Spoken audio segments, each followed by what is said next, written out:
Hi అండి.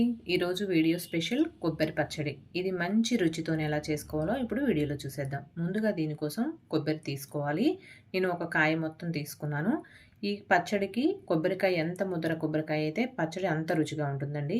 తీసుకున్న కొబ్బరికాయని ఇలా చిన్న ముక్కలుగా కట్ చేసుకొని స్టవ్ వెలిగించి కళాయి పెట్టుకొని కొంచెం ఆయిల్ వేసుకొని అందులో ఈ ముక్కలు వేసుకొని మంచి కలర్ వచ్చే వరకు వేయించుకోవాలి. ఈ ముక్కలు ఎంత బాగా వేగితే అంత రుచి బాగుంటుందండి పచ్చడి.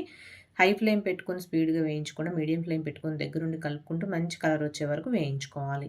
ఇవి తీసి పక్కన పెట్టుకొని ఇప్పుడు అందులోనే ఒక 2 స్పూన్లు పచ్చిశనగపప్పు కూడా వేసుకొని మాడిపోకుండా మంచిగా వేయించుకోవాలి. అవి కూడా వేగిన తర్వాత ఈ పచ్చడికి తగినంత కారానికి సరిపోను ఎండుమిరపకాయలు వేసుకొని అవి కూడా లో ఫ్లేమ్ పెట్టుకొని మంచిగా వేయించుకొని తీసుకొని పక్కన పెట్టుకోవాలి. ఇప్పుడు ఇవి చల్లారిన తర్వాత మిక్సీ జార్ తీసుకొని మనం వేయించుకున్న కొబ్బరి, పచ్చిశనగపప్పు, ఎండుమిరపకాయలు అందులో వేసుకొని కొంచెం నానబెట్టినటువంటి చింతపండు కూడా వేసుకొని ఈ పచ్చడి మొత్తానికి సరిపోయినంత ఉప్పు కూడా వేసుకోవాలి. అలాగే ఒక పావు స్పూను పసుపు కూడా వేసుకొని తగినన్ని వాటర్ వేసుకుంటూ ఈ పచ్చడి రుబ్బుకోవాలి. మరీ మెత్తగా రుబ్బొద్దండి. కొంచెం బరకగా రుబ్బితేనే టేస్ట్ బాగుంటుంది. చూడండి ఇలాగ గట్టిగా కొంచెం మరీ లూజ్గా కాకుండా ఇలా రుబ్బుకొని ఇప్పుడు దీన్ని పోపు వేసుకోవాలి. స్టవ్ వెలిగించి కళాయి పెట్టుకొని ఆయిల్ వేసుకొని అది వేడెక్కిన తర్వాత ఆవాలు, జీలకర్ర, కరివేపాకు వేసుకొని అది వేగిన తర్వాత ఒక 7, 8 వెల్లుల్లి రెమ్మలు కచ్చాపచ్చగా దంచి వేసుకోవాలి. అవి కూడా వేగిన తర్వాత ఒక 2 ఎండుమిర్చి వేసుకొని కొంచెం ఇంగువ వేసుకుంటే రుచి బాగుంటుందండి. ఇంగువ వేసుకొని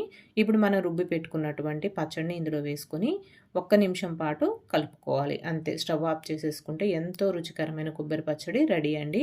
ఇది రైస్‌లోకి సూపర్‌గా ఉంటుందండి టేస్ట్. ఓకేనండి. వీడియో గనుక నచ్చినట్టయితే లైక్ చేయండి, షేర్ చేయండి, సబ్స్క్రైబ్ చేసుకోండి. Thank you. బాయ్ అండి.